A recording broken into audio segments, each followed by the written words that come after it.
सहायक महामंत्री कॉमरेड मेनू विनायक, मंचासीन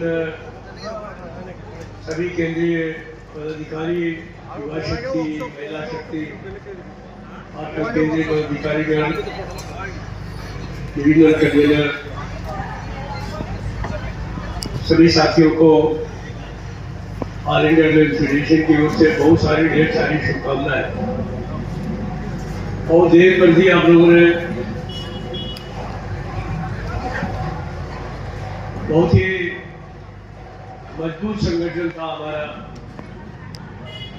ट्रेड मजदूर यूनियन का, युवा संगठन, महिला संगठन। लेकिन अभी आपने थोड़ा सा तेजी दिखाई है।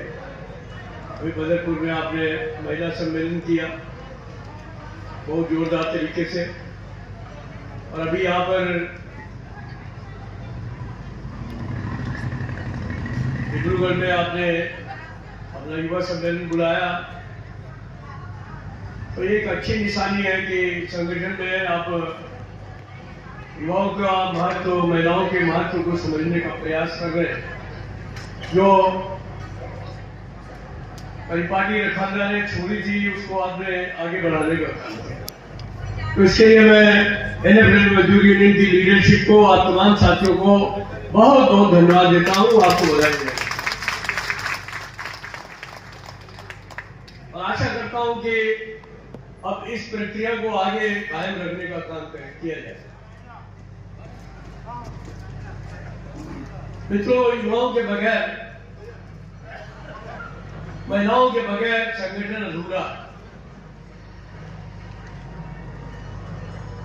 कोई ये कहे कि हम आज के दिन में बिना युवाओं के संगठन को चला लेंगे, ये असंभव। रेलवे के कुछ मिला करके जो आज की तारीख में तादाद है वो 13,26,000 के करीब। उनमें अधिकारी भी है, डॉक्टर भी है, आरपीएफ के साथी भी हैं। तो तकरीबन 12 लाख जो ग्रुप सी के एम्प्लॉई है, उनमें 9 लाख जो है वो युवा साथी। तो जहां मेजॉरिटी युवाओं की है, वहां अगर उनको हम संगठित करने का काम नहीं करेंगे तो बहुत मुश्किल काम। इसीलिए ऑल इंडिया रेल फेडरेशन ने हमेशा प्रयास किया है कि युवा आंदोलन को, युवा साथियों को संगठित करने का काम किया। हम फेडरेशन की मीटिंग होती है तो युवाओं की मीटिंग करते हैं, महिला साथियों की मीटिंग करते हैं, फेडरेशन का कन्वेंशन भी करते हैं। इसलिए करते हैं कि आज जो भी समस्याएं हैं वो उनकी,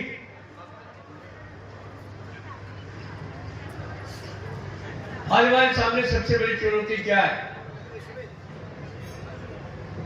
कि रेलें जो है वो भारत सरकार के अधीन काम करती हैं। तो ये भारत सरकार के अधीन ही रहे, इनका निजीकरण नहीं होना चाहिए। बहुत प्रयास हो रहा है, कई बार प्रयास हुआ कि इसको निजी हाथों में सौंपा जाए और शुरुआत कारखानों से की। एक जमाने में यह फैसला भी हो गया कि जितने भी वर्कशॉप्स है उनको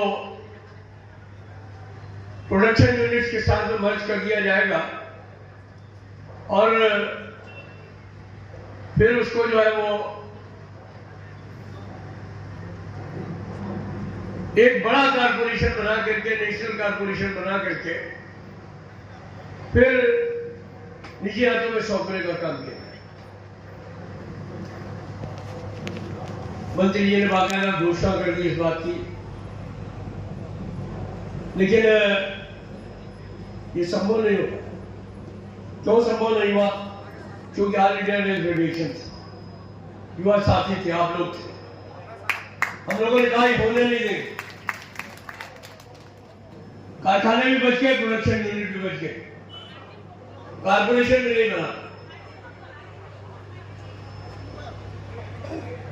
अभी प्रयास हो रहा है, ऐसा नहीं है कि आउटसोर्सिंग के माध्यम से, कॉन्ट्रैक्चुअलाइजेशन के माध्यम से, फिक्स टर्म एम्प्लॉयमेंट के माध्यम से बहुत प्रयास हो रहा है कि रेलों को निजी क्षेत्रों में डालने का काम किया जाए।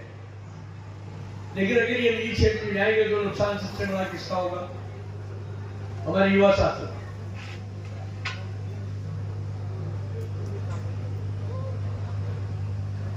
अगर प्रोन्नतियां नहीं होगी, जो सपना लेकर के लोग आए हैं भारतीय रेल में, हमारे युवा साथी इतने हाईली क्वालिफाइड है, फिर भी नौकरियां नहीं है, कोई रोजगार की नीति नहीं है देश में, तो इसलिए वो लोगों ने आकर के असिस्टेंट की नौकरी ले ली, टेक्नीशियन की नौकरी ले ली, ट्रैकमैन की नौकरी ले ली, जहां जो मिला वहां ले ली। लेकिन मन में उनके एक भावना है कि हमें आगे प्रोन्नति के अवसर रहने चाहिए। तो प्रोन्नति के अवसर के लिए भारत सरकार के साथ कौन लड़ रहा है? All India rail federation, LDC हो, एलडीसी ओपन हो, जीडीसी हो, एक पूरा प्रयास है कि कार्य स्ट्रक्चरिंग हो। एक हमारा प्रयास है कि सबको लेकर के इनके प्रोन्नति के अवसर खोलने का काम करना चाहिए, क्योंकि इनको ज्यादा दिन इंतजार कराना पड़ा तो ये सब दुखी हो जाएंगे, ये सोचेंगे कि कहां फंस गया। तो हम लोग बराबर प्रयास करें। ये सवाल किसका सवाल है? ये युवाओं का सवाल।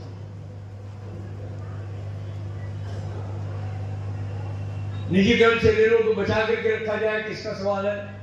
युवाओं का सवाल है। एक सपना लेकर के लोग रेलवे में आए, अगर कल को निजीकरण हो जाए और उनको जहां वो काम कर रहे हैं वहां से नौकरी करने से दखल कर दिया जाए तो उनका सपना टूट जाए।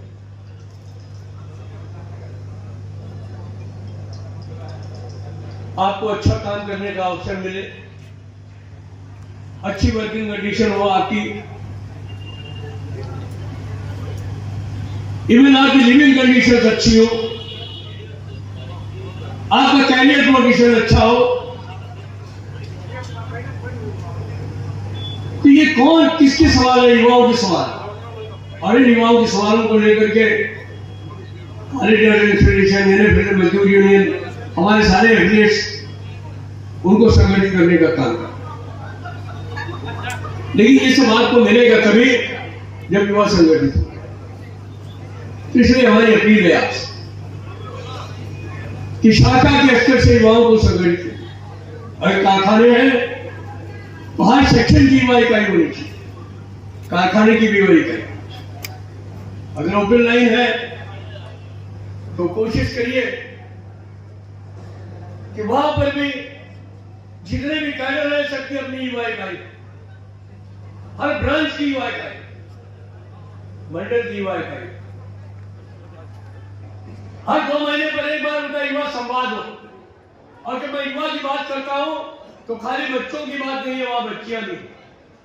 आजकल के दिन में अगर खाली कर दिया जाए कि सिर्फ लड़के ही युवा है, ऐसी बात नहीं।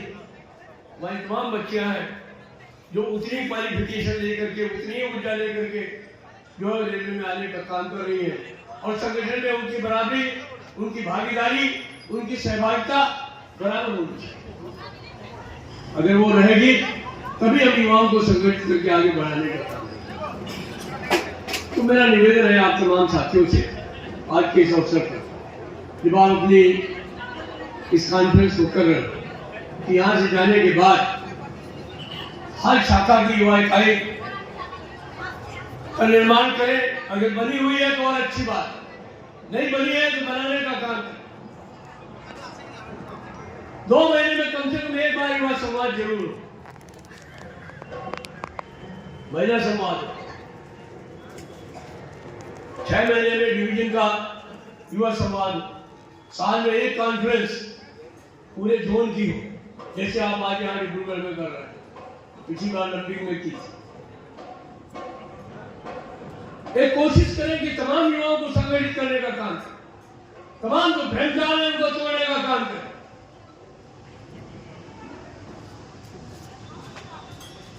जो आपके बीच में आपको फूट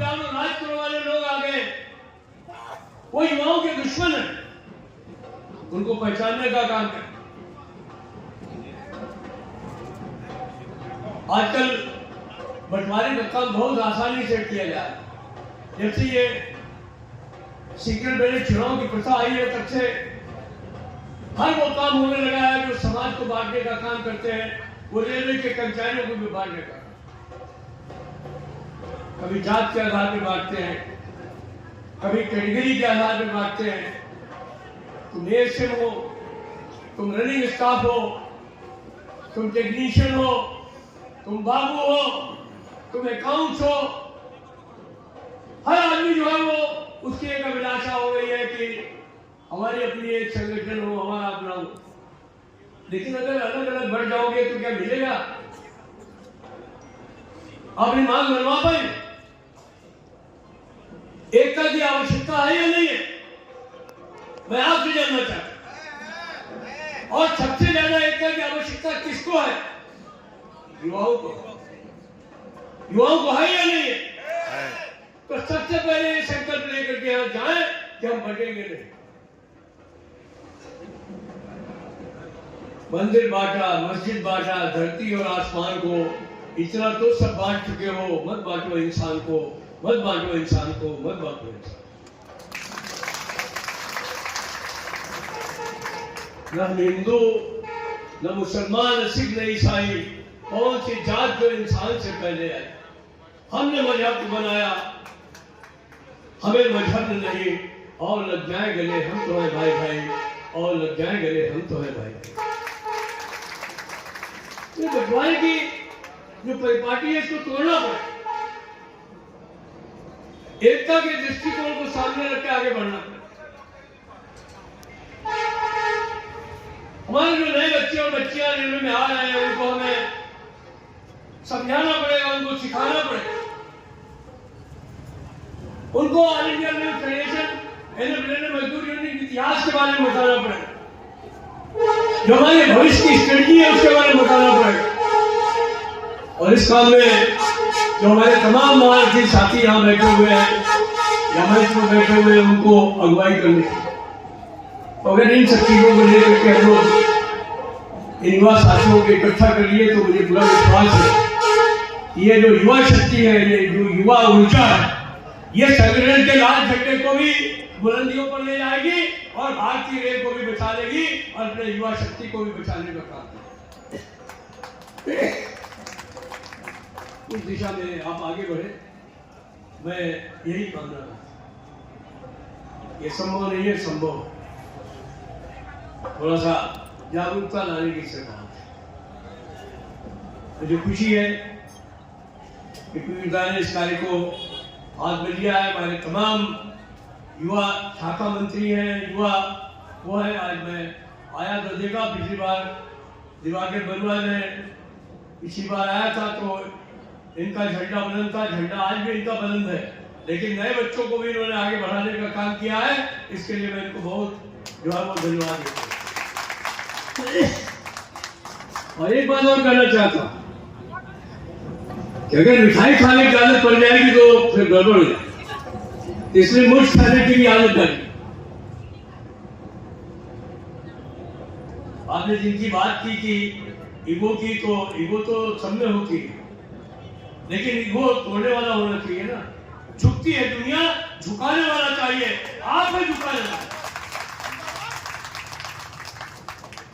आपके आगे सब झुकेगा। आपको आप कोई अपने मतलब के लिए यूनियन करने के लिए नहीं निकले, आप समाज के लिए निकले हैं, आप अपने साथियों के लिए निकले हैं, इसलिए घबराने की आवश्यकता।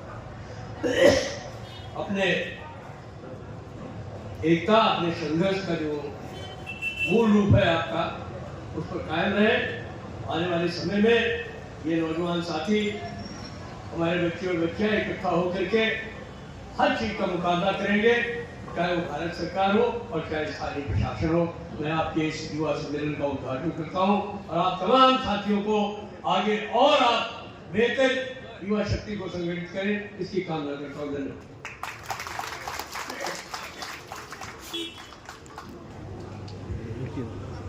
কিছু বলতে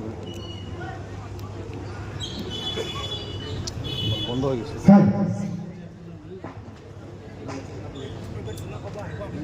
না মই অন করতে করতে গুছিয়ে গেল।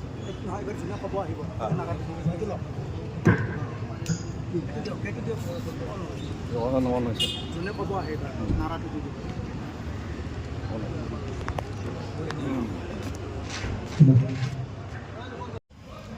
तो मैं आप तमाम महिला शक्ति युवा शक्ति को सलाम करता हूं और आशा करता हूं कि ये ऊर्जा हमारे एनएफरेड मजदूर यूनियन को हमेशा मिलती है।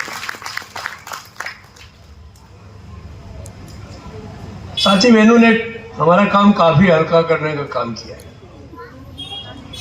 और मैं बहुत ज्यादा शोषण आपका करने वाला नहीं हूं। मैं भी कारखाने में से ही निकला, ट्रेनिंग भी की और फिर बाद में कारखाने में भी नौकरी की, ओपन लाइन में भी की। तो वहां पर एक गेट पास की सुविधा होती थी। मुझे मालूम नहीं आजकल गेट पास मिलता है कि नहीं मिलता, लेकिन हमारे जमाने में गेट पास मिलता। तो जब शाम के टाइम में 4:30 बजे के बाद कोई बंदा घर पहुंचता था देर से, तो उसके बाद दो बहाने होते थे। एक तो गेट पास कोई पहले का फर्जी ले जाता था कि आज मैं ओवर टाइम करके आया। घर वाले पूछते थे कि भाई तू 3 घंटे, तू 4 घंटे घूम के आ रहा है, कहां से आ रहा है? तो वो फर्जी गेट पास दिखाता था कि देखो आज मैं ओवर टाइम करके आया हूं। अब वो बेचारी भूल जाती थी जब तक तनख्वाह आती थी। अगर हिसाब रखती तो कहती तनख्वाह के अलावा गेट पास का तूने लिया था तो ओटी के पैसे कहाँ गए? और दूसरा बहाना ये होता था कि चौबे जी आ गए, वाजपेयी जी आ गए, शिवगोपाल मिश्रा आ गए, यूनियन का कुछ काम था, तो यूनियन वाले काम में घर वाले कहते थे चलो ठीक है, उन्हीं की वजह से तो हमारा कुछ न कुछ मिलता रहता है, तो उसमें कोई बोलता नहीं है। अब अगर हम आपको लंबा चौड़ा भाषण देते रहेंगे तो खैर आज तो आपको माफ कर दिया जाएगा घर पहुंचने पे, क्योंकि वहाँ पर ये कहा जाएगा कि क्या करें, मिश्रा जी आए थे, ज़्यादा वो करने लगे। आज तो खैर अच्छा भी हुआ कि मुझे मालूम नहीं क्या हुआ, नहीं तो हमको दोपहर में भाषण के लिए खड़ा किया जाता है और उस समय खड़ा किया जाता है जब भोजन का समय होता है। जब पेट में चूहे कूदते होते हैं तो हमको खड़ा कर देते हैं। अब बताओ भाषण और भोजन में कोई सामंजस्य है? नहीं, कोई नहीं है। लेकिन नहीं, अब आइए, अब 1:30 बजा है, 2 बजा है, आइए आप भाषण दीजिए। तो ऐसे ही होता है। तो मैं आज आपका ज़्यादा शोषण करने के मूड में नहीं, लेकिन मुझे मालूम है कि मैं यहाँ आपके बीच में हूँ, बहुत सारे बच्चे हैं, बहुत सारे साथी हैं। वो अगर मैं कुछ बातें बिना बताए हुए चला जाऊँगा तो कहो फिर ये भी पूछें कि आपने इसके बारे में क्यों नहीं बताया। तो कुछ जानने की इच्छा भी होगी आपकी। क्या इच्छा है आपकी? क्या बताया जाए आपको? पे कमीशन के बारे में और यूपीएस के बारे में और वैकेंसी भरी जाएगी कि नहीं भरी जाएगी और जीडीसी एलडीसी राकेश क्या बोला यार इन्होंने? एलडीसी जीडीसी राकेश जीडीसी चौथी बात क्या बोले? जीडीसी एलडीसी और खास तौर पे एलडीसी ओपन तो है ना। और कुछ अप्रेंटिस, हाँ समझ गया मैंने। अप्रेंटिस तो हमारे अपने संतान है, काहे को चिंता करते हो? तुमको सबको नौकरी दिलवाएंगे, डोंट वरी।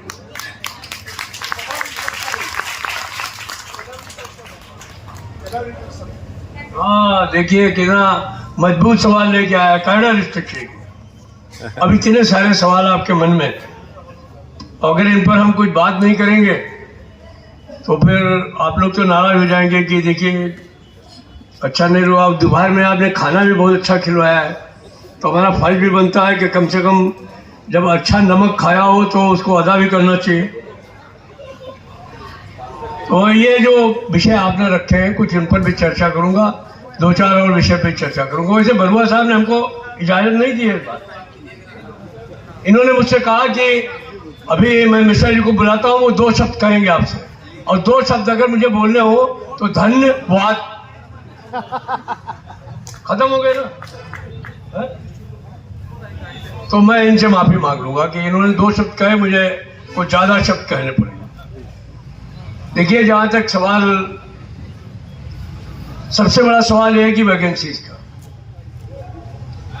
अभी मुझे नहीं पता है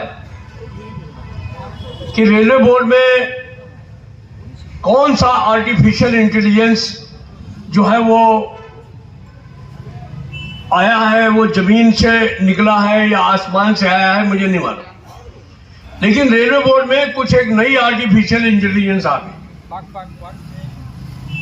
CWM कारखाने से, DRM डिवीजन से जो उसके यहाँ वैकेंसी होती है उनका 100% सही आकलन करके और अपने हेडक्वार्टर को भेजता है, और जनरल मैनेजर उन वैकेंसीज को इंटेंड करने के लिए रेलवे बोर्ड भेज देता है। यही तरीका है ना। जो भी वैकेंसी, ये डिब्रूगढ़ वर्कशॉप में सर यहां बैठे हुए हैं, मैं इनके सामने इस बात को कहता हूं, नॉट ओनली एवरीबॉडी, जो इनकी वैकेंसी है वो उसको ईमानदारी के साथ में अपने हेडक्वार्टर को भेजते हैं और हेडक्वार्टर ईमानदारी के साथ उसको बोर्ड भेजता है। लेकिन वहां पर जो लोग बैठे हुए हैं, ऐसा नहीं है कि वो कहीं आसमान से आए हो, वो भी यहीं से निकल करके गए। आज हमारे बीच में एक डिप्टी CME है, एक CWM है। किसी दिन भगवान जिंदा रखेगा तो पता चलेगा यही हमारे जो है MTRS होंगे, यही बोर्ड में पहुंच जाएंगे। ये हमारी स्ट्रेंथ है, ये हमारी स्ट्रेंथ है कि आज जो ME होता है, आज जो AE होता है, आज जो AWM होता है, वही किसी दिन चेयरमैन रेलवे बोर्ड भी बनता। तो ये हमारी स्ट्रेंथ है। लेकिन जब वहां पहुंच जाता है तो वो चंद्रगुप्त विक्रमादित्य के सिंहासन पे बैठ जाता है, फिर वो नीचे वाली बातें भूल जाता है। फिर उसको ये नहीं दिखाई पड़ता कि हम क्या झेल करके आए हैं कारखाने के अंदर, जब आदमी नहीं थे कैसे करते थे, खुशामद भी करते थे, उसको धपलियाते भी थे, धौंसियाते भी थे, कहते थे कि वो आउटर निकालना है, तुम क्या कर रहे हो। बाहर लाइन पे भी गाड़ी निकल जाती थी तो भी पीछे पीछे दौड़ाते थे कि नहीं भाई इसको ठीक करके भेजो। ये कैसे चलेगा। 1 लाख से ऊपर 1800 के ग्रेड पे में वैकेंसी आज की तारीख, 1 लाख से ऊपर, और 22,000 आदमियों का इंडेंट निकला है। 22,000, जहां 2,000 वैकेंसी है वहां कह रहे हैं 200 लोगों से काम चला लो। दिल्ली जैसी है धुलिया, धुलिया गुस्सा क्यों हो रहा है। नौजवान है ना, गुस्सा तो आना भी चाहिए। तो बात यह है कि ये हमारे सामने एक बहुत बड़ा सवाल है, एक प्रश्न है, बिना आदमी के हम काम कैसे लेंगे। अब अभी एक नया हुक्मनामा जारी हो गया है, किसी कारखाने में, किसी प्रोडक्शन यूनिट में कोई भी आदमी नहीं देने। मैंने पूछा क्यों नहीं देने, तो कहते हैं कि हमने सिर्फ सेफ्टी कैटेगरी में जो है वो कर्मचारी जो है वो नए रिक्रूटमेंट्स करने के आदेश दिए। अब देखिए, कोचेज की POH आप करते, वही कोचेज लाइन पे जाते। अगर जहां से कोचेज निकल रहे हैं वो कोचेज ही खराब होंगे तो सेफ्टी खतरे में होगी या नहीं होगी। मैं तो आपसे पूछ रहा हूं, अगर कारखाने के अंदर से कोचेज निकल के जाएं और वो लाइन के ऊपर फेल कर जाएं, उनकी वजह से कोई डिरेलमेंट हो जाए, कोई एक्सीडेंट हो जाए, तो फिर कहेंगे कि कारखाना खराब था, वहां की स्किलनेस खराब थी। लेकिन आदमी देने के लिए नंबर आता है तो कहते हैं नहीं है। मैंने 2 साल संघर्ष किया है बात, हमने लोगों से कहा कि हमारी अभिलाषा थी, आज भी है। 2007 में हमने लोगों से वायदा किया था कि हमारी यूनियन जीत करके आएगी तो हम रेलवे में रेल कर्मचारियों के बच्चों को भर्ती कराएंगे। और हमें गर्व है इस बात पर कि भगवान ने भी मेरी मदद की, आप लोगों ने भी मेरा साथ दिया और हमने लार्जेस्ट स्कीम ला करके देने का काम किया, जिसमें कि एक नहीं कम से कम 1.5 लाख लोग इस भारतीय रेल पर वो भर्ती हुए जिनके पिताजी पेंशन लेके घर गए और उनके बच्चे आज रेलवे में नौकरी कर रहे। हमसे मैंने लालू जी आए थे हमारे अधिवेशन में कर्नल सिंह स्टेडियम में, मैं उनको बहुत समझा करके लाया था कि सर आज इसकी घोषणा कर दीजिएगा। हमारे खुराना साहब उस समय हमारे चेयरमैन रेलवे बोर्ड होते थे, उन्होंने उनके सामने पीछे बैठ करके पता नहीं उनके कान में क्या कह दिया। पूरा भाषण खत्म हो गया, लालू जी ने इस बारे में बोले ही नहीं कि हम रेल में रेल कर्मचारियों बच्चों को भर्ती करेंगे। तो मैं फिर उनके पास गया, हमने कहा भाई ये क्या है, आपने तो कहा था कि आज इसकी घोषणा कर दूंगा। कहीं सदा हमको बोलने नहीं देता। हमारे सियाबी साहब को बोला कि हमको बोलने नहीं देता। हमने कहा सर आप जैसा दबंग मंत्री डर गया, ये तो बड़ी खराब बात है। तब कुछ हमको समझ में आया कि नहीं, ये जो बात कर रहे हैं सही कर रहे हैं। तब उन्होंने कहा कि नहीं, हम इस योजना को आगे बढ़ाने का काम करेंगे। हालांकि वो अपने रहते कर नहीं पाए, हुआ तो ममता जी के टाइम में आते, लेकिन उन्होंने उसको प्रोसेस किया। मैं उनका बहुत धन्यवाद करता हूं, मैं उनका बहुत धन्यवाद। ममता जी ने उसको करने का काम किया। आज वो बच्चे नहीं आते तो नया खून नहीं आता। तो आज अगर हमारे कारखानों में लोग नहीं होंगे, हमारे ओपन लाइन में लोग नहीं होंगे, और सेफ्टी की बात अगर करते हो तो हर आदमी सेफ्टी में। हमने जो है वो लार्जेस्ट स्कीम में वर्कशॉप को नहीं ले रहे थे। हमने इस बात को प्रूव किया कि कारखानों से ज्यादा सेफ्टी कोई हो ही नहीं सकती। ये तो मां है, इसके पेट से जो निकलेगा वही सेफ होगा।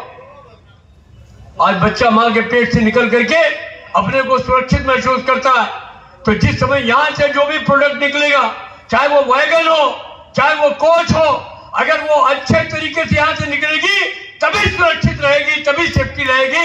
इसलिए कारखाने से ज्यादा कोई भी सेफ्टी नहीं होती। और मान लिया बोर्ड कह दिया जहां कारखाने के कर्मचारी सेफ्टी हैं, लाजे की भर्ती उनके लिए भी हुई।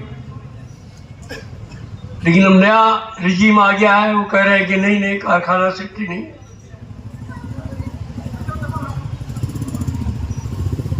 ऐसे चलेगा। ये मैं कारखाने की बात इसीलिए कह दी कि कारखाने के सामने, लेकिन प्रॉब्लम ओपन लाइन में भी है। जहां जो वैकेंसी होनी चाहिए, जहां जो लोग चाहिए वो नहीं है। नई गाड़ियां रोज चल रही है। वंदे भारत को झंडी दिखाते समय चाहे माननीय प्रधानमंत्री जी हो, रेल मंत्री जी हो, सबको बहुत अच्छा लगता है। देश की जनता को भी बहुत अच्छा लगता है, अखबार और मीडिया को भी बहुत अच्छा लगता है कि ये नई गाड़ियां चल रही हैं, देश का गौरव है। हम भी मानते हैं इस बात को, लेकिन जनाब इसका मेंटेनेंस कौन करेगा? इन हाई स्पीड ट्रेन को चलाएगा कौन? क्या इसमें सेफ्टी इन्वॉल्व नहीं है? आप नए एसेट्स लाएंगे, नई गाड़ियां चलाएंगे, उनके लिए नया कोई रिक्रूटमेंट नहीं करेंगे। करेंगे तो कहेंगे कि आप एक जिंदा लाइए, एक लाश लाइए, एक जिंदा ले आइए। इसका मतलब समझा? नहीं समझे? कहते हैं मैचिंग सेविंग देनी होगी। एक लाश लाइए, एक पोस्ट सरेंडर करिए, तब एक आप बोल लीजिए, फिर फायदा क्या होगा? अगर यही चलेगा तो फिर फायदा क्या? तो ये जो परिस्थितियां आज थोपी जा रही है हमारे रेल कर्मचारी के सर पे, और उसका कारण ये हो रहा है कि इतना बढ़ा हुआ काम हमारे रेल कर्मचारी के सर पे आ रहा है कि एक एक आदमी दो दो आदमी का काम करने के लिए मजबूर है वो। अधिकारी भी क्या करे, वो भी छल्लाया हुआ रहता है, काम का बोझ कम हो नहीं रहा, काम करने वाले कम हो रहे। और आजकल तो निजाम थोड़ा परिवर्तित हो गया है, शुरुआत डीआरएम से हो रही है। अभी साथी ने चर्चा की हमारे वेनु ने कि एक गाड़ी जो है उसको इतना मोहब्बत हो गई खड़ी हुई एक दूसरी गाड़ी से कि वो गाड़ी जो है उसके ऊपर चढ़ गई बिलासपुर में। लेकिन मोहब्बत का कारण क्या था ये किसी ने नहीं देखा। वो बंदे का साइको नहीं था, वो साइको फेल था। जिसने उसकी बुकिंग की ही रेस्पॉन्सिबल। अगर साइको मैंडेटरी है तो नॉन साइको पास व्यक्ति को क्यों नहीं लगाया गया? लेकिन जब रोड रोलर चला तो सबसे पहले प्रिंसिपल चीफ इलेक्ट्रिकल इंजीनियर पे, उसके बाद डीआरएम पे, उसके बाद सीनियर डीमी ओपी पे, सीनियर डी ओपी पे, फिर वो नीचे तक आ गया। अभी दो गाड़ियां, एक गाड़ी गिर गई आसनसोल में, एक वो इतनी ईमानदार और जो है वो कहना चाहिए कि इतनी होनहार डीआरएम, उसको ओवरनाइट मार्चिंग ऑर्डर दे दिए गए कि आप जाइए, आपको वेस्ट सेंट्रल रेलवे भेजा जा रहा है। मैं तो बधाई देता हूं विनीता कि उसने हिम्मत की, कोर्ट में गई स्टे लेकर के और छाती पर बैठी हुई है। और ये मैं बताऊं कि कुछ लोग को डिसीजन हो गए।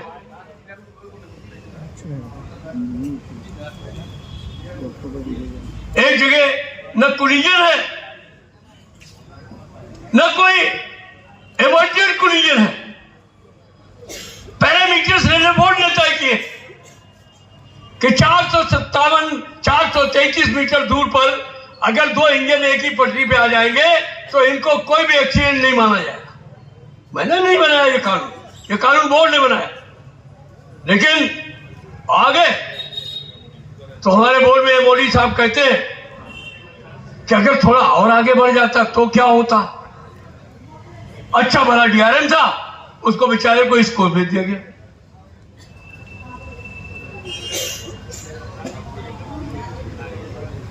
एसएम की तो नौकरी गई गई। तो आजकल ये नहीं है, कोई सुनने के लिए तैयार नहीं।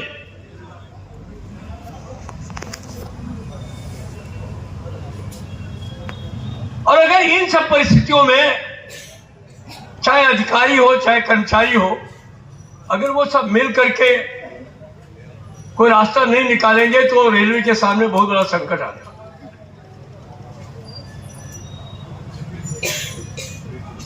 रेलवे के बजट की स्पीच में, रेलवे के बजट के बाहर बहुत बार ऐसा कहा गया है कि रेलवे का निजीकरण नहीं होगा। पीयूष गोयल साहब थे, उन्होंने बजट भाषण में कह दिया कि हम तो सारे कारखानों को जो है वो आसपास के प्रोडक्शन यूनिट में मिला देंगे और एक कारपोरेशन बना देंगे। और कारपोरेशन तो एक बस स्टाफ है। आप घर से जा रहे हैं गाड़ी पकड़ने के लिए डिब्रूगढ़ स्टेशन, बस से, रिक्शे से, किसी चीज से चले गए और बाद में फिर आपने गाड़ी पकड़ ली, वही हमारा कारपोरेशन है। अगर कारपोरेशन बनेगा तो वो कारपोरेशन जो है वो बिकने के लिए बने, रेलों को निजी हाथों में सौंपने के लिए बने। वही वो करने जा रहे थे। लेकिन मुझे गर्व है इस बात का, ऑल इंडिया फेडरेशन पर, अपने एफिलिएट पर, एनएफएल मजदूर यूनियन पे हमने चुनौती दी उनको कि हमारे रहते हुए, ऑल इंडिया फेडरेशन के रहते हुए कोई कारखाना कारपोरेशन नहीं बनेगा। कोई मल्टी जो हमारे पीएसयूज हैं, कोई भी जो वो, उनको आप बना नहीं सकते। अल्टीमेटली टाटा फिक्स हो गए। कैसे हो? अगर आप पैर नहीं खड़े करते तो ये कारखाने बिक गए होते। अभी भी प्रयास हो रहा है, OHE को भेज दो। NF रेलवे शुरुआत की गई है उसकी। कहते सरकारी PSU है इरकॉन, हमने उसको दिया है। अरे इरकॉन क्या कर रहा है? वो सब कॉन्ट्रैक्टर ढूंढ रहा है। तो ये आपके हाथ से काम छीना जा रहा है।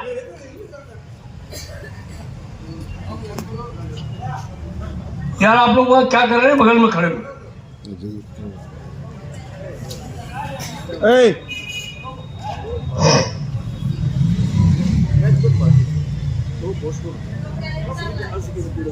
आपको ये समझने की आवश्यकता है, खासतौर पर नए बच्चों को समझने की आवश्यकता है।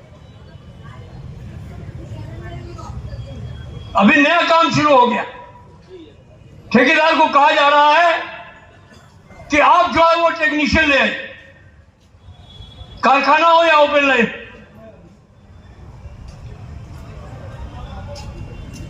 कानून है कि ठेकेदार का आदमी पेरिनियल नेचर का काम कारखाने के अंदर नहीं कर सकता, ओपन लाइन में भी नहीं कर सकता। लेकिन उनको कारखानों में भी घुसाया जा रहा है, ओपन लाइन पे भी लाया जा रहा है। आप ट्रेनिंग करते हैं, जब आते हैं टेक्नीशियन बनते हैं तो पहले 2 साल की ट्रेनिंग दी जाती थी टेक्नीशियन बनने के लिए। ए भाई कहां जा रहा हूं? मतलब खुद भी जाएगा, उसको भी ले जाएगा। तेरा दिमाग खराब हो रहा है क्या है? अभी सीधा गुवाहाटी में दिखाई पड़ेगा मेरे को, बता रहा हूं तुमको। मेरा बच्चा है, मैं डांट सकता हूं।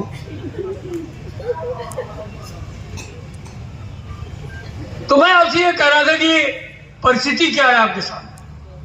आप ट्रेनिंग करने जाइए तो आपको 1.5 साल की ट्रेनिंग करनी पड़ेगी, तब आप टेक्नीशियन माने जाएंगे। ऐसा है या नहीं है?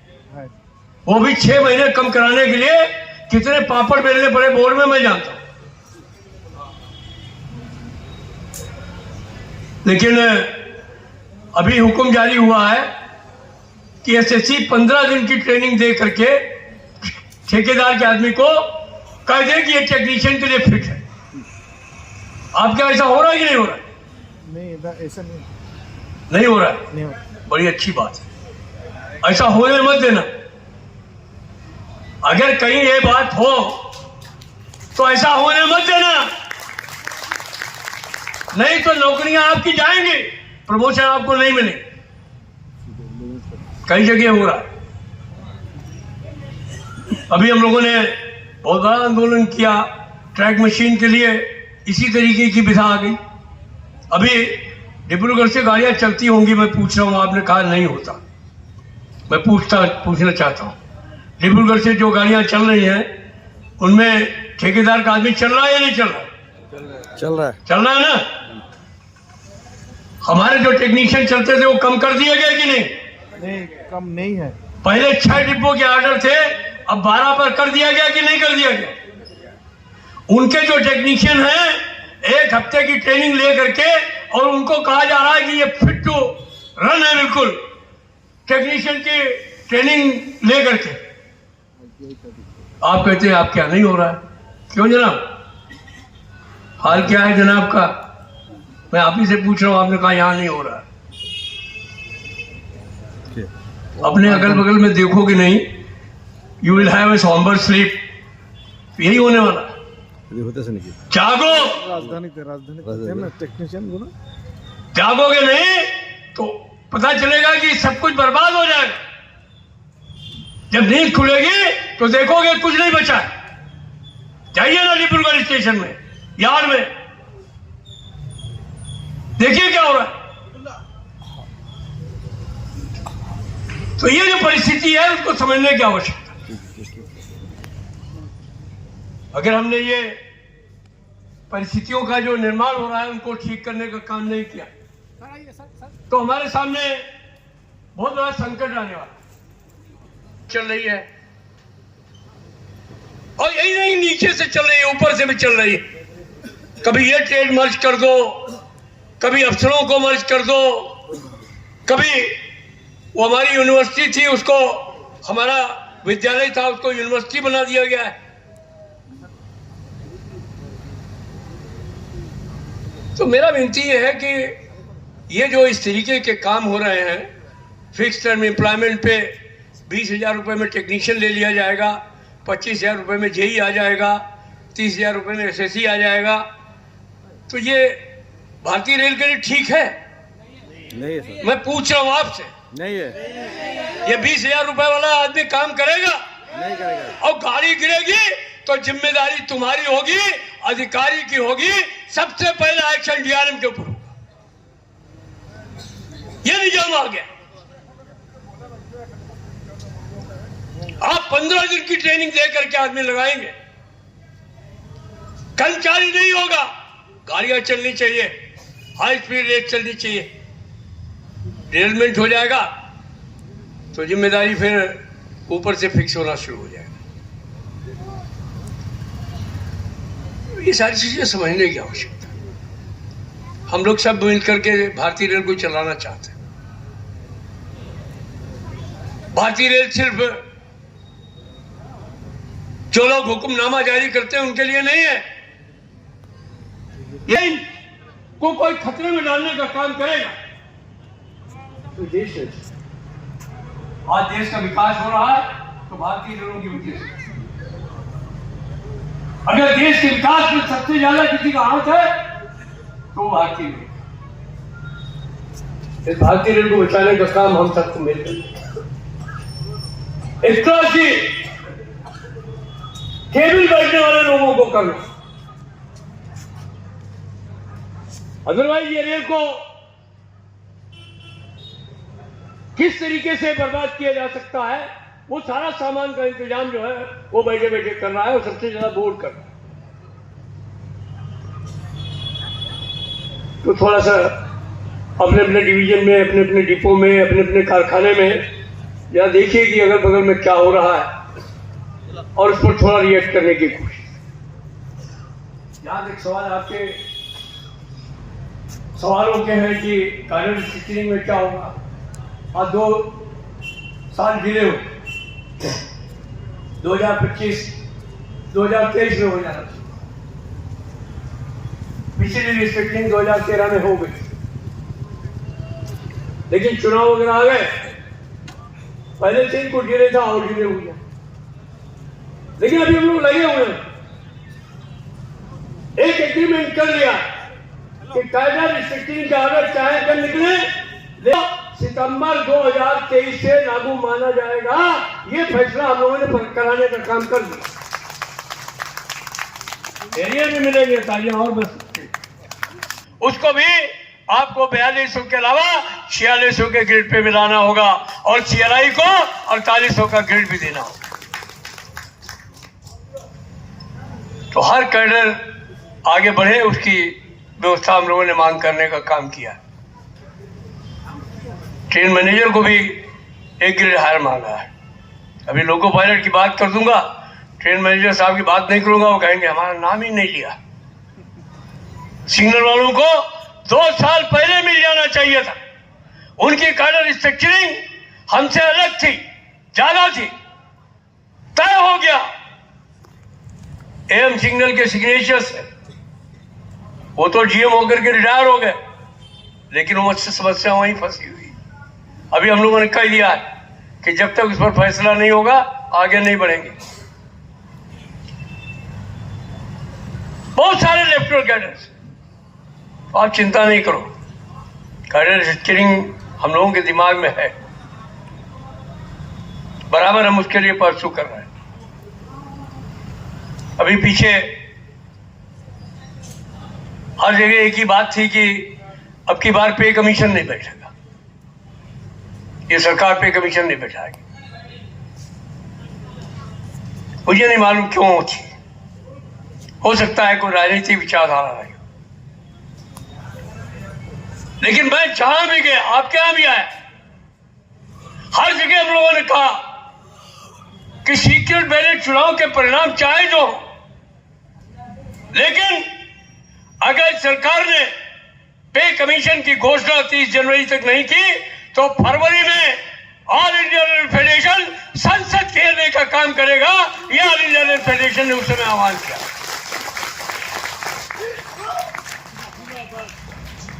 और 19 सितंबर को आपने दिखा दिया अपना जॉब, बाद में भी, लेकिन खलक की आवाज को नक्कारे खुदा समझो।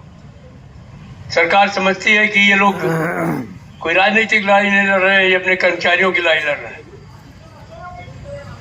तो जनवरी में ही घोषणा कर दी कि नहीं, हम तो पे कमीशन बैठाएंगे। बहुत सारे लोगों ने कहा दिल्ली में चुनाव हो रहे हैं इसलिए हो गया है। इसमें भी सच्चाई है। सरकार वोट का हिसाब किताब रखना बहुत अच्छे तरीके से जानती है। उन्होंने जनवरी में घोषणा कर दी, फिर उसके बाद शांति हो गई। और शांति भी वो कि 10 महीने तक कुछ बोल ही नहीं रहे। 19 सितंबर को आपने सारे देश के अंदर हुंकार भरी, शहीदों को श्रद्धांजलि भी दी और साथ में सरकार को चेतावनी भी देने का काम किया कि बस अब बहुत देर हो गई है। तो फिर पे कमीशन में बैठ गया। लोगों ने कहा बैठ तो गया, लेकिन बिहार चुनाव के सिर्फ 2 दिन पहले बैठा है। वोट 2 दिन बाद पड़ने वाले थे और घोषणा हो गई कॉन्स्टिट्यूशन ऑफ पे कमीशन। और बहुत सारे प्रेस वाले हमसे मिलते हैं, कहते हैं कि आप इसके बारे में क्या कहना चाहते हैं। हमने कहा हम तो सरकारी कर्मचारी, हम जानते थे कि पे कमीशन सरकार को देना ही है तो उसे बैठाना ही पड़ेगा। और 18 महीने की घोषणा हो गई है। लोग पूछते हैं भाई इसकी रिपोर्ट कब आएगी, तो मैं भी उनको कह देता हूं कि उत्तर प्रदेश के चुनाव के समय आएगी। जब यूपी का चुनाव हो रहा होगा उस समय आएगी। बहुत सारे लोग पूछते हैं लागू कब होगी, तो हम ये भी कह देते हैं कि भाई हो सकता है लोकसभा चुनाव के समय लागू। अगर राजनीतिक मामला है तो फिर तो राजनीतिक बात करनी चाहिए कि नहीं करनी चाहिए, वैसे हम लोग राजनीतिक बात नहीं करते। लेकिन आप कुछ चिंता करने की जरूरत नहीं। मैं अपने साथियों को विश्वास दिलाता हूं कि पे कमीशन की रिपोर्ट लोकसभा के चुनाव के बहुत पहले आएगी। उत्तर प्रदेश चुनाव से कोई संबंध नहीं होगा। और यह भी आप समझ लीजिए कि ये रिपोर्ट जो है वो 1 जनवरी 2026 से ही लागू होगी। इस बात का मैं आपको विश्वास दिलाता हूं। जिंदाबाद जिंदाबाद जिंदाबाद जिंदाबाद, ये आप जिंदाबाद, साथ है साथ है साथ है साथ है साथ है साथ है। ये जोगिंदर बाबू का साथ है, कहाँ किसके साथ है? मोदी जी के साथ है, आपके साथ है। हाँ हमारे साथ तो हो ही हो। मेरे साथ नहीं रहोगे तो फिर मैं अभी यहाँ से मंच से नीचे भी हमारे कार्यक्रम चलते हैं ना, मैं उसमें शामिल कर लूंगा आपको। तो इसलिए घबराने की कोई आवश्यकता नहीं। अपना काम मन लगा के करते रहिए। पे कमीशन के लिए हमने तमाम साथियों को आह्वान कर दिया है।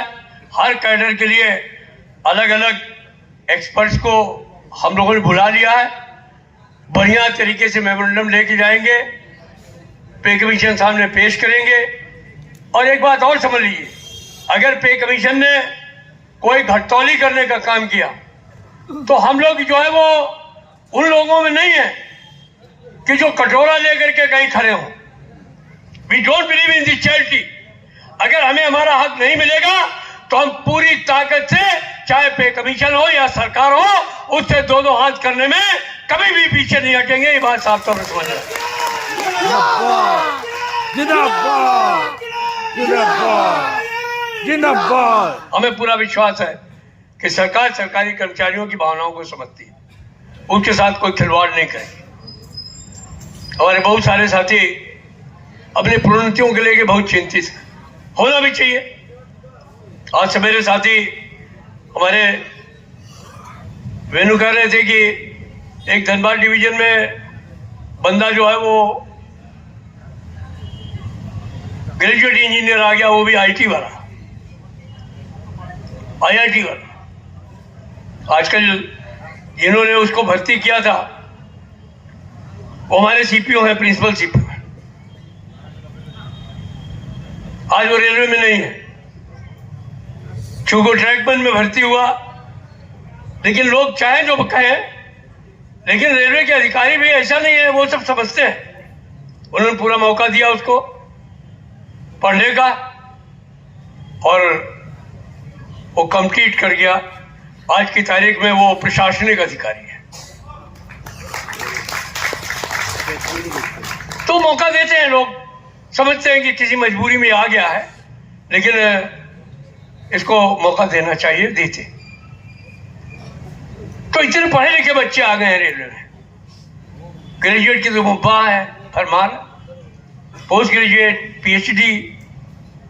अब अगर उनको प्रोन्नतियां नहीं मिलेंगी तो क्या होगा? इसीलिए हम लोगों ने कहा जीडीसी जो है वो हर साल करो। रेलवे बोर्ड ने कह दिया 2 करेंगे साल में। हमने कहा एक दिन अपने किसी अधिकारी को, मित्र है कह सकता हूं, हमने कहा कि ये शंखिनी और ढपोर संघ वाला किस्सा क्यों करते हैं? आपको मालूम है शंखिनी और ढपोर संघ का किस्सा? एक जो है वो शंखिनी थी, तो वो संतुष्ट हो जाती थी। वो कहते थे कि आपको क्या चाहिए? तो उन्होंने कहा हमें 1 गिन्नी चाहिए। तो कहती थी ठीक है। ढपोर संघ जी कह देते थे अरे नहीं 1 नहीं 2 देंगे, और देते कुछ नहीं थे। तो वही स्थिति यहां पर भी है। यहां पर भी हम लोगों ने कहा भाई इतने पढ़े लिखे बच्चे आ गए हैं, अब जीडीसी का परसेंटेज बढ़ा दीजिए। हाँ ठीक है, बिल्कुल ठीक कह रहे हैं, 50% कर दिया। ऑर्डर भी निकल गए, लेकिन जीडीसी साल में 2 बार करेंगे कि ऑर्डर निकालने के बावजूद 50% करेंगे। वो ऑर्डर निकालने के बावजूद जीडीसी बंद हो गया। 3-3 साल से तमाम जोन्स में जीडीसी नहीं हो रहा। बच्चे तड़प रहे हैं। तमाम जो 10% इनटेक है उसमें लोगों को जाने के लिए लोग तड़प रहे हैं, उनको जो है वो जाने का मौका नहीं मिल रहा। तो जो आदेश हैं उनको लागू नहीं किया जा रहा। हमने एलडीसी ओपन के लिए भी माननीय पीयूष गोयल जी के जमाने में बहुत कोशिश की। एक यूनानिमस डिसीजन भी हो गया कि 30% लोग जो हैं वो 1800 से 1900 में भेज दिए जाए और एलडीसी ओपन कर दिया जाए। 10% कटौती कर दी जाए डायरेक्ट रिक्रूटमेंट में, लेकिन लागू नहीं हो पाया। लेकिन आपको घबराने की जरूरत नहीं है। ऐसा नहीं कि हमने ये सब चीजें छोड़ दी। आने वाले समय में जीडीसी भी 50% का 50% लागू कराएंगे और एलडीसी भी ओपन कराएंगे। इस बात का हम आपको विश्वास है। चल रहे कार्यक्रम, देर है अंधेर नहीं है, बराबर कोशिश हो रही। तो आज के जमाने में चाहे वैकेंसीज का सवाल हो, निजीकरण का मुद्दा हो, आपके कैडर स्ट्रक्चरिंग का सवाल हो, आपके प्रोन्नतियों का सवाल हो, जीडीसी का सवाल हो, आपके एलडीसी का सवाल हो, आज कॉलोनियों की हालत देख करके वास्तव में बहुत अच्छा लगा। अभी अलीपुरद्वार भी गए थे, वहां भी यही हालत है। और एनएफ रेलवे नहीं, कहीं और चले जाइए, वहां भी वही स्थिति है। जितनी पुरानी रेल होती जा रही है उतने ही पुराने हमारे रेलवे क्वार्टर होते जा रहे हैं। मैंने बोर्ड में कहा कि भाई ये बूढ़े आदमी को, मुझे ज्यादा नहीं आप मालूम है, कुछ एक रंग रोगन लगाते हैं, क्या कहते हैं उसको, लैक्टोक्लामिन वगैरह लगा लेते हैं ना, कोई क्रीम व्रीम लगा लेते हैं, तो उससे जो है वो चेहरा बड़ा अच्छा लगने लगता। तो वो तो चेहरा लैक्टोक्लामिन लगा करके कितने दिन तक आप ठीक रखेंगे? ये 100-100 साल पुराने मकान क्या करना चाहिए? हमने कहा भाई गिरवा दीजिए इनको, इनकी जगह अच्छे से टावर बनवाइए। 10-15 साल 20 साल उनकी मेंटेनेंस जो है वो रहे, मेंटेनेंस फ्री रहे। अच्छा सा उसको गिरवा दीजिए, सीसीटीवी कैमरे लगवा दीजिए, वहीं पे छोटा सा क्लब भी बनवा दीजिए, लोगों को कहीं और दूसरी जगह जाना ना पड़े। शाम के टाइम में वहीं अपना जो है वो बैठ जाया करें, खुशी मना लिया करें। एक बार कोई झगड़ा हो गया हमारे यहाँ, हमको जीएम ने बुलाया, कहा कि भाई अब तो अति कर दिया है आप लोगों ने। हमने पूछा क्यों? कल के सड़क पे वो प्लेटफॉर्म पे दारू पी करके और फला अधिकारी को दौड़ा रहे थे। तो मैंने कहा बात तो आपकी ठीक है, मेरा भी एक निवेदन है आपसे, कहने की क्या? हमने कहा जब सड़क पे पिएंगे तो प्लेटफॉर्म पे दौड़ाएंगे, इनके लिए भी क्लब बनवा दीजिए।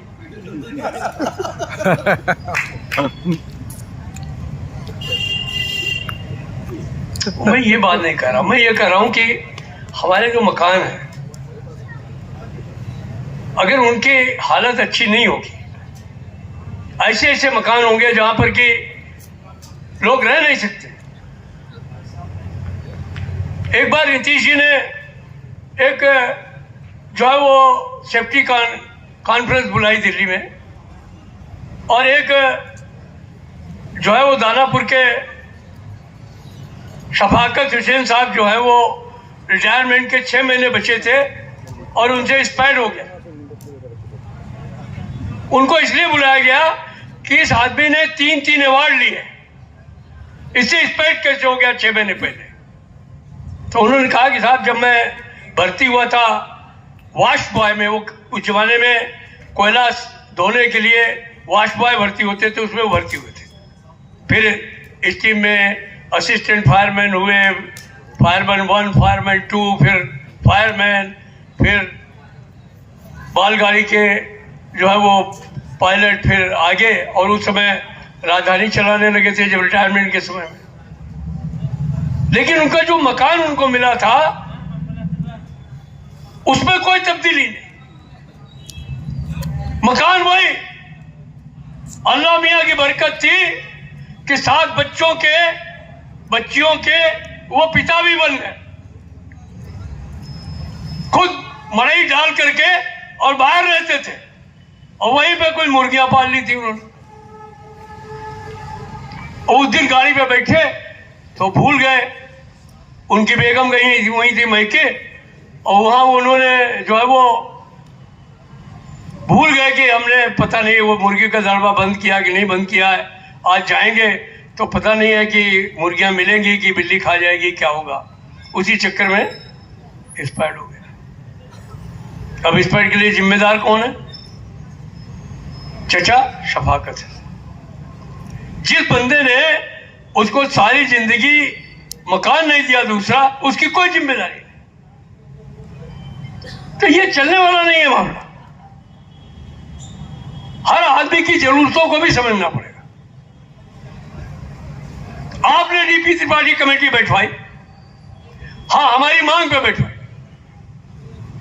आपने ये दिया कि ये इतने लोग जो हैं वो इतने घंटे काम होना चाहिए।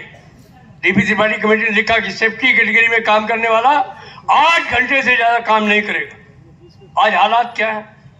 कोई गेटमैन, कोई ट्रैकमैन, कोई भी जो है वो इवन लोको पायलट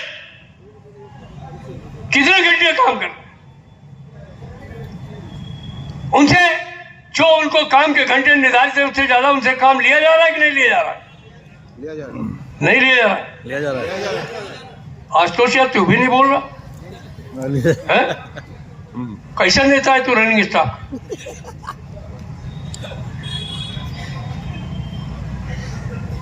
तो अगर जो चीजें आप खुद बनाएं और उनको लागू नहीं करें और फिर हम संघर्ष करें, लड़ाई की बात करें, तो आप कहें भाई ये जुल्म कर रहे हैं, जाति कर रहे हैं। तो हमें लड़ना चाहिए या नहीं लड़ना चाहिए? लड़ना चाहिए। आप लड़ेंगे या नहीं लड़ेंगे? लड़ेंगे। तो ये सारी चीजें अभी हमने 101वां अधिवेशन किया लखनऊ में। कितने लोग गए थे? जरा हाथ खड़े करिए। काफी लोग गए थे। आपकी तो गाड़ी लेट हो गई, आप लोगों ने, आपकी गाड़ियों में हाथियों ने आके टक्कर मार दिया। ये भी बड़ा प्रॉब्लम है। लोग भारतीय रेल में आके खुद ही टकरा जाते हैं और फिर अखबार वाले छापते हैं कि रेल ने जो है वो हाथी काट दिए। बताइए, बोलते हैं ना, रेल ने मारी वो ट्रैक्टर ट्राली को टक्कर। अरे भाई तुम क्यों आ गए उस पे रेलवे लाइन पे? तो रेल तो हमारी गरीबी की जो हो गई है, जिसको जो मर्जी हो बोल रहे इसके लिए। अभी साथी कह रहे थे राकेश मोहन कमेटी की बात, विवेक देवराय कमेटी की बात, हमारे वो कौन जिन्होंने डीओटी लाया उन्होंने की भी एक कमेटी की बात, प्रकाश टंडन कमेटी की बात। रेल के बारे में तो किसी अभी पनवाड़ी के पास खड़े हो जाइए, वो आपको चूना भी लगाएगा, कत्था भी लगाएगा, सुपारी भी देगा, और रेल कैसे चलनी चाहिए अच्छे से अच्छी आपको बहुत बढ़िया बता देगा। अगर कोई नहीं बता पाएगा तो आप नहीं बता पाएंगे या हमारे अधिकारी शायद नहीं बता पाएंगे, क्योंकि उनको फुर्सत नहीं है रेल चलाने से और उनको बकवास करने से फुर्सत नहीं है।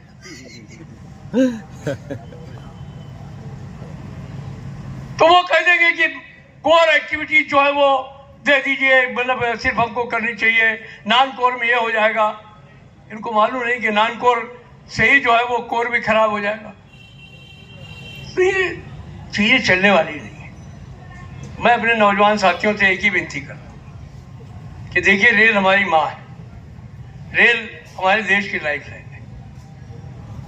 हमारी जिम्मेदारी है भारतीय रेल को जितने अच्छे तरीके से चला सकते हैं उतने अच्छे तरीके से चलाने का काम करेंगे। और ये हमारा संकल्प, भारतवर्ष में कोई ऐसा विभाग बता दीजिए जहां कोई भी डिपार्टमेंट में 400-500 लोग हर वर्ष अपनी शहादत देते हो, जान देते हो और अपने डिपार्टमेंट को चलाते हो, लेकिन भारतीय रेल है जहां 400-500 लोग हर साल जान दे करके और अपनी रेल चलाने का काम करते हैं। ये रिपोर्ट्स में भी आया। बहुत सारी कमेटियां बनी, एक कमेटी बनी जिसमें मैं भी मेंबर हो गया। आपको मालूम है उसका चेयरमैन कौन था? रतन टाटा। रतन टाटा उसका मेंबर चेयरमैन था। कायाकल्प कमेटी में भी उसका मेंबर था। 2 साल तक कमेटी चली और दूसरे साल में जब 2 महीने रह गए तो टाटा जी आए, उन्होंने हम लोगों की कमेटी बुलाई, हम लोगों को हाथ जोड़ करके प्रणाम किया, मनोज सिन्हा और सुरेश प्रभु को बुला के प्रणाम किया और कहने लगे भारतीय रेल जैसा डिपार्टमेंट मैंने दुनिया में नहीं देखा, ये हमारे टाटा से भी अच्छा है। लिखा पढ़ी में भी देखेंगे तो जो सेंसिबल लोग होंगे वो भारतीय रेल की बुराई नहीं करेंगे। वो जानते हैं भारतीय रेल के लिए इसके जो अधिकारी हैं, कर्मचारी हैं, क्या खून पसीना लगा करके और कैसे इस भारतीय रेल चलाने का काम। लेकिन जिनको सिर्फ थ्योरी पे बात करनी है वो कोर नॉन कोर की बात करेंगे, वो फिक्स टर्म एम्प्लॉयमेंट की बात करेंगे, वो 15 दिन में टेक्नीशियन बनाने की चर्चा करेंगे। ये सारी चीजें अच्छी नहीं। तो मेरा एक ही विनती है कि अपनी चाहे जो परिस्थितियां हो, हमें भारतीय रेल को बेहतर से बेहतर चलाने का, लेकिन साथ इसके अपनी एकता को बहुत जबरदस्त तरीके से बनाना है। अगर भारतीय रेल पे कोई हमला हो, किसी भी फॉर्म ऑफ प्राइवेटाइजेशन की चर्चा हो, तो मैं आपसे कहूंगा कि ऑल इंडिया रेल फेडरेशन के आह्वान पर आपको इमीडिएटली भारतीय रेल के चक्के को जाम करने के लिए तैयार रहना होगा। यह भी मैं आपसे कहना चाहता हूं।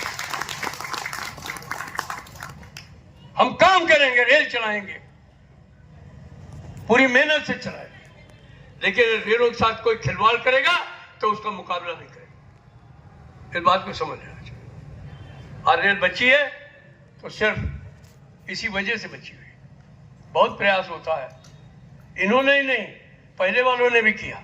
एक मोल्टेक सिंह अहलुवालिया आ गया, बीच में योजना आयोग का उपाध्यक्ष, चिट्ठी लिख के भेज दिया। ममता जी मंत्री थी, खुराना साहब हमारे चेयरमैन थे कि सारी दुनिया की रेल प्राइवेट हो गई, तो क्या सुठाप के पैर लगे हुए हैं कि भारतीय रेल जो है वो प्राइवेट नहीं हो सकती।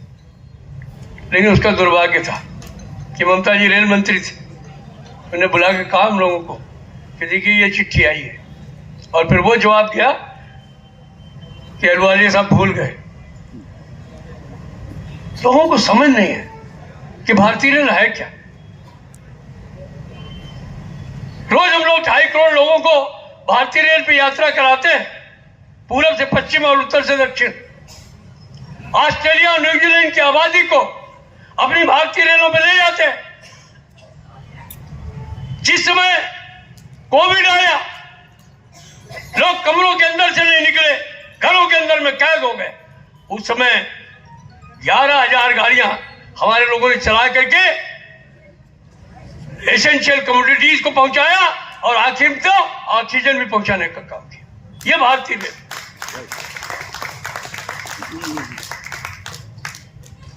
साथियों, इसे संस्थान में काम करने के लिए हम सबको गर्व है, लेकिन साथ इसके जब इसके साथ कोई खिलवाड़ की बात करता है तो बहुत पीड़ा होती है। भारतीय रेल के साथ कोई खिलवाड़ नहीं होने पाए। भारतीय रेल जीवंत रहे, सरकारी क्षेत्र में रहे, यहाँ के हर पेरिनियल और सेफ्टी वर्क के लिए सिर्फ और सिर्फ रेल कर्मचारी काम करे, आउटसोर्सिंग पर रोक लगाई जाए, ठेकेदारी कम से कम सेफ्टी और पेरिनियल नेचर में नहीं हो। अगर इन सब चीजों को हम लोग आगे लेकर के नहीं बढ़ेंगे तो नौजवान साथियों का बहुत नुकसान हो जाएगा। इसलिए आज जो आपने अपना 7th कन्वेंशन किया, निर्णय लिए, इसके लिए मैं आप सब साथियों को बहुत बधाई देता हूं और आपको विश्वास भी दिलाता हूं कि आप चिंता मत करिए। 8वें वेतन आयोग में जो बेस्ट से बेस्ट होगा वो ला करके आपको देने का काम ऑल इंडिया रेल फेडरेशन करेगा, ये मैं आपको विश्वास है। आपके करियर प्रोग्रेशन के लिए जो बेस्ट हो सकता है वो हम लोग करेंगे, लेकिन हमने फैसला किया है अभी लखनऊ में 101वीं कॉन्फ्रेंस में, मसौदा प्रस्ताव सबके पास है, अपनी ब्रांच काउंसिल्स में बैठ के चर्चा कर लीजिए, युवाओं के बीच में चर्चा कर लीजिए, महिलाओं के बीच में चर्चा कर लीजिए, अपनी मांगों को एक बार फिर नजर डाल लीजिए और 2 फरवरी को तैयार हो जाइए ऑल इंडिया डिमांड्स डे मनाने के लिए। मुझे आशा है कि रेल मजदूर यूनियन पूरे सभी साथियों को लामबंद करके जो ऑल इंडिया डिमांड्स डे होगा उसको आगे से आगे बढ़ करके इस तरीके से मनाएगा कि सारी यूनियनों से आपका झंडा और आप साथी अलग नजर आएंगे। ये मैं आपसे उम्मीद करता हूं। और अंत में एक बात कहते हुए अपनी वाणी को विराम भी देना चाहूंगा कि छतों पे जलते दिए कब के बुझ गए होते, घबराने की जरूरत नहीं। आप छतों पे जलते दिए कब के बुझ गए होते, अरे कोई तो है जो हवाओं का रुख बदलता है, कोई तो है जो हवाओं का रुख बदलता है, वो सिर्फ और सिर्फ ऑल इंडिया रेल फेडरेशन है, रेल मजदूर यूनियन है, आप साथी हैं। इनकलाब जिंदाबाद।